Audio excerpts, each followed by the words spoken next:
Hey everyone, welcome back to Beautiful British English. Now, today's lesson I want to talk to you guys about active learning. Okay, but before we talk about active learning, I want you to decide, are you an active or passive learner? Okay, so are you an active learner of English or are you a passive learner of English? Let's take a look.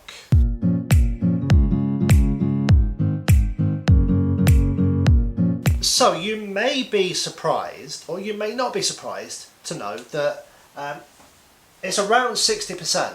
60% of all students are only learning English passively at the moment. So of everyone watching, only 60% of you guys are learning English passively, and that means that only around 40% of you are actively learning English. Yeah.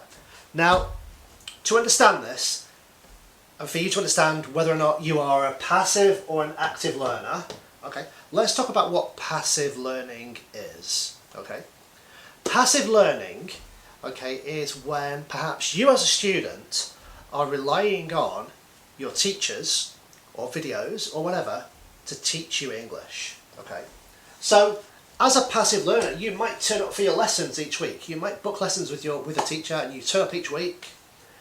You make lots of lists of grammatical points, vocabulary.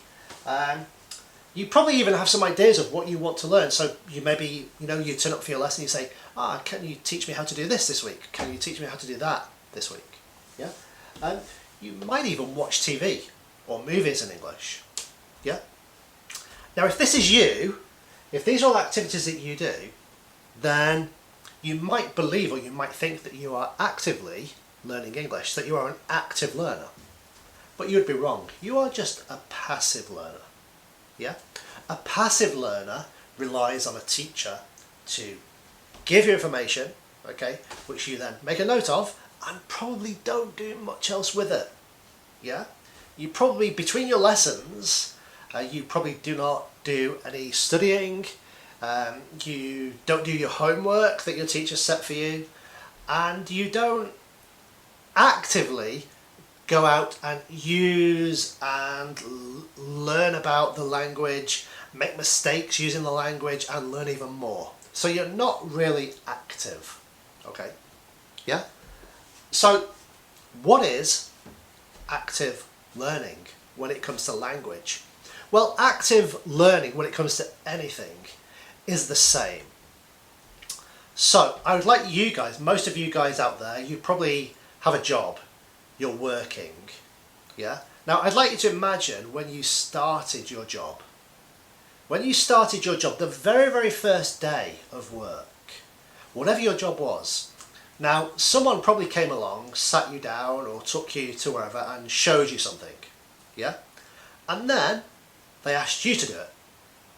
And the first time you did it, you probably made a mess, or you were very, very nervous. You tried to do it, you did it wrong, and then someone said to you, hang on a second. No, you don't do that, you do it like this. Try again. And you tried again. And then you tried again. Yeah? And it probably took you, I'm just guessing, at least a few days, maybe even a few weeks. Perhaps in some cases it may have taken you months of doing the same thing, lots of times every day, until you got it correct. Now, do you understand what I mean by active learning? And when it comes to learning a language, the best way to learn a language so that you learn that language quickly is to be active. Actively using, making mistakes, correcting yourself and using it all the time. Yeah? Active learners do not rely on teachers. Yes, you may need a teacher. You may need someone to guide you. Like you did at work on your first day of work, you needed someone to show you what to do. Yeah? Teachers like me are here to show you what to do. Yeah? But that is really as far as we can take it. We can show you what to do. Only you can go out and do it. Okay? Only you can actively learn the language. Yeah? So, that is the difference, in my view, between passive learning and active learning. So here's my question for you guys. Are you an active learner or are you a passive learner? Be honest. Be honest with yourself. If you are one of these 60% right now, okay, who are passive, learning English passively, but you have a genuine reason for improving your English, you need to make a decision right now to become an active student, an active learner. And stop relying on somebody else to hold your hand, okay, and start taking control of your learning process. Yeah, the most fluent students I've ever met are students who control their own learning process. Yes, they have used teachers like me, but they don't rely on teachers like me.